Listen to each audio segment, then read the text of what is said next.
Liam Lawson's had another top 10 finish overnight, taking 8th place ahead of Red Bull legend Max Verstappen at the Hungarian Grand Prix. Chris Reeve, Herald Sports reporter, Cameron McMillan, Herald Sports deputy editor with us this morning. Good morning, guys. Morning. Cam, he's in the points again, which is great. Yeah, third race in the last 4 weekends that Liam Lawson's been in the points, and I guess more importantly, he was the top of the Red Bull drivers. You know, even beat Max Verstappen. Verstappen went for more of a riskier pit strategy, and it didn't really work for him. And Lawson, you know, he's in a car which he's never going to, I guess, pass everyone when in his position from where he started in 9th. But to hold his position and even gain a place is great. They now have like a 3 or 4 week break before they return to Netherlands. And even more interesting, I guess, at the front of the race, the McLaren drivers again.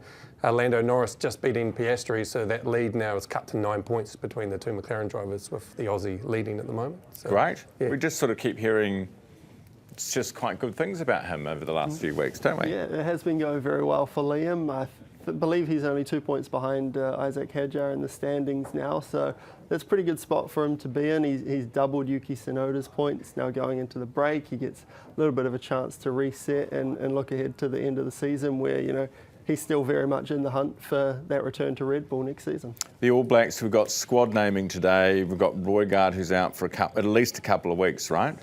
Yeah, at least a couple of weeks. So they're off to Argentina. So they'll name the squad today. It could be, we expect, could be 36-man squad.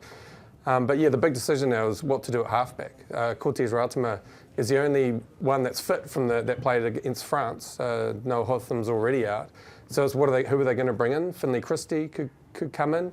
Xavier Rowe is another option as well. Kyle Preston from the Crusaders. But whatever one you're going to go with, they're going to be an inexperienced halfback. And this 2 tests in Argentina, it's a huge challenge. I know a lot of people, maybe the fans, I hope the All Blacks are not thinking too far ahead with South Africa coming here, but Argentina's a team that they beat the All Blacks last year in New Zealand, so 2 tests in Argentina is going to be a huge challenge. And they've also got a few players injured at the moment in the All Blacks. They've got like 2 or 3 weeks, they said they'll be back. Sorry. So we just don't know whether they're going to be fully fit. So it'll be interesting when they name that squad. You look like Bowden Barrett, Scott Barrett. They could be back, but they might miss the first test. We'll wait and see at midday when we sort of save them up a little bit, maybe. What do you reckon? I'm very interested to see at halfback. I mean, we could even see Folau Fakatava come back. I feel like Finlay Christie, given that they need 2 halfbacks coming in, he's the most experienced guy we have, so I would be very surprised if he wasn't called up. And yeah, maybe a guy like Kyle Preston, get a fresh face in there. He can kick off both feet. His long kicking game is quite an asset, so bring him along and hopefully give him the opportunity. Chris, the Warriors, and it was the Dolphins that they lost to. It was most recently. Yes, most. Is this the part of the season where we just sort of start covering our eyes and going, oh, it's all over? It seems a little bit like. Honestly, I thought they were going to get flogged by the Dolphins. They played a lot better than I expected. The Dolphins lost Herbie Farnworth early, which might have hampered their game in some way, shape or form. But the Warriors were much better than they were the previous week. They defended well. They were throwing plenty at the Dolphins, who also defended well. And it came down to the last minute where the Dolphins kind of just played some off-the-cuff footy, went side to side and scored in the corner. Horrible way to lose a game. Horrible way to lose a game. And yeah, now they're just 1 point ahead of the Panthers. So they're still holding their top 4 spot, but a trip away to the Dogs this week coming up. Yeah, I mean, the Dogs are playing pretty well. They got flogged by the Tigers in terrible conditions over the weekend, so they'll be looking to bounce back and kind of cement their place as one of the top 3 teams. So yeah, tough week ahead for the Warriors. Yeah. But they might get a few players back this I mean, week.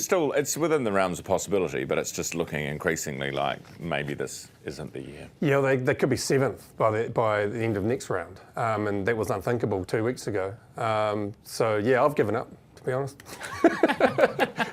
next year's their year. Okay, Yeah. I like the honesty. I still hold a little bit of hope, but you know.